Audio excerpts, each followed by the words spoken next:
होली और रमजान से पहले गाजियाबाद में मिलावटखोरों के खिलाफ खाद्य विभाग ने जंग छेड़ दी है। पिछले 72 घंटे में 5 टीमों ने ताबड़तोड़ छापेमारी कर 2500 किलो तक नकली पनीर और 2 क्विंटल मावा नष्ट किया है। मुख्य खाद्य सुरक्षा अधिकारी के मुताबिक ये नकली माल अलीगढ़, बागपत, अमरोहा के रास्ते दिल्ली एनसीआर में खपाया जा रहा था। विभाग ने अब तक 35 से ज्यादा सैंपल्स लिए हैं। लाखों का माल जब्त हुआ है।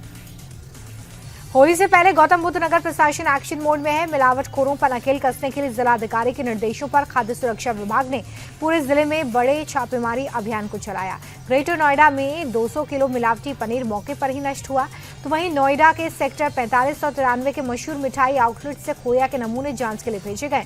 खाद्य सुरक्षा विभाग ने साफ चेतावनी दी है कि जनता की सेहत से खिलवाड़ करने वालों के खिलाफ अभियान जारी रहेगा। हरिद्वार में भी खाद्य सुरक्षा विभाग ने बड़ी कार्रवाई की।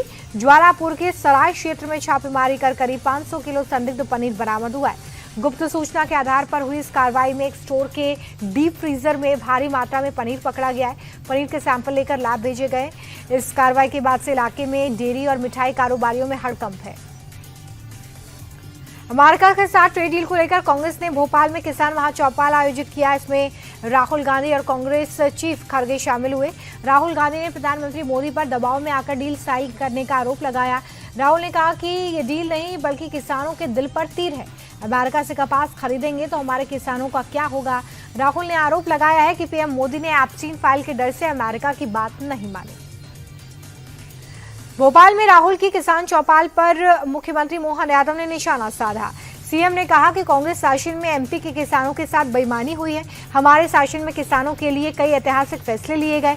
सीएम ने एआई समिट के दौरान प्रदर्शन का भी जिक्र किया। उन्होंने कहा कि देश को बदनाम करने वाले कांग्रेस कार्यकर्ताओं की हरकत के लिए राहुल को देश से माफी मांगनी चाहिए।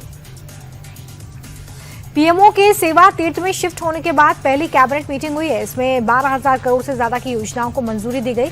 विधानसभा चुनाव से पहले केरल का नाम बदलकर केरलम कर दिया गया है। 140 करोड़ लोगों के हितों में सभी फैसले लेने का प्रस्ताव पारित हुआ। 3 रेलवे प्रोजेक्ट्स को मंजूरी मिली। श्रीनगर एयरपोर्ट के नए टर्मिनल को भी हरी झंडी दिखाई गई।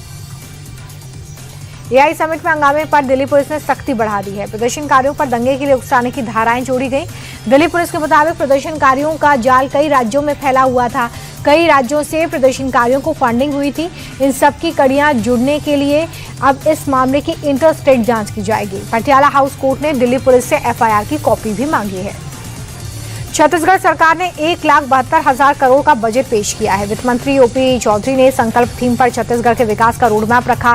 किसानों की झोली भरते हुए कृषक उन्नति योजना के लिए 10,000 करोड़ रुपए दिए गए। किसानों को ब्याज मुक्त कर्ज देने की घोषणा हुई।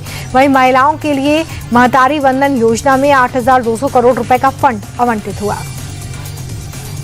छत्तीसगढ़ सरकार का विशेष फोकस बस्तर सरगुजा पर है। बजट में बस्तर सरगुजा ओलंपिक्स और मेडिकल कॉलेजों के लिए करोड़ों का फंड जारी हुआ। युवाओं के लिए रायपुर में अत्याधुनिक मेगा परीक्षा केंद्र बनेगा। स्वास्थ्य सुविधाओं को गांव-गांव तक पहुंचाने के लिए आयुष्मान योजना में 1,500 करोड़ रुपए का निवेश किया जाएगा। सौर ऊर्जा को बढ़ावा देने के लिए सूर्यघर योजना में 400 करोड़ का प्रावधान है। तेलंगाना पुलिस को बहुत बड़ी कामयाबी हाथ लगी है। प्रतिबंधित संगठन सीपीआई माओवादी के 4 सबसे बड़े नेताओं ने सरेंडर कर दिया है। डीजीपी के सामने सरेंडर करने वालों में देवजी मल्ला राजी रेड्डी, चोक्का राव और नरसिम्हा रेड्डी शामिल हैं।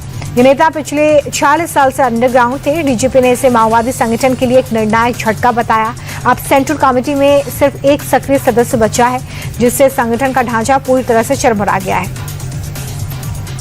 स्वामी अभी मुक्तेश्वरानंद का मामला तेजी से गर्माता हुआ नजर आ रहा है। अभी मुक्तेश्वरानंद ने उन पर आरोप लगाने वाले आशुतोष ब्रह्मचारी की तस्वीर दिखाई, जिसमें वो additional police commissioner Ajay Pal Sharma के साथ थे।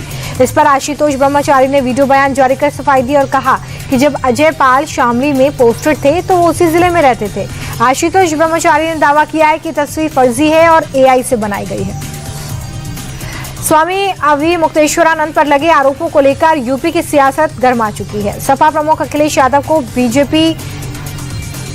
यादव ने बीजेपी को टारगेट पर लिया है। अखिलेश यादव ने अभी मुक्तेश्वरानंद पर लगे आरोपों को सिरे से खारिज करते हुए कहा कि बीजेपी ने शंकराचार्य को टारगेट करके सारी हदों को पार किया है। शंकराचार्य सिर्फ हमारे नहीं है, सनातन धर्म के पूजनीय लोगों में से एक है। ऐसे संत पर लगे आरोप दुखद और निंदनीय है।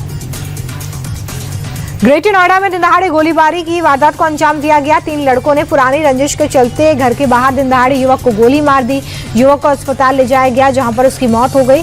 पूरी घटना सीसीटीवी कैमरे में कैद हुई है। बताया जा रहा है कि मृतक अभी कुछ दिन पहले ही जेल से छूटा था और जिन लोगों ने उसको गोली मारी उनके परिवार के लोगों की हत्या के मामले में ही वो जेल गया था।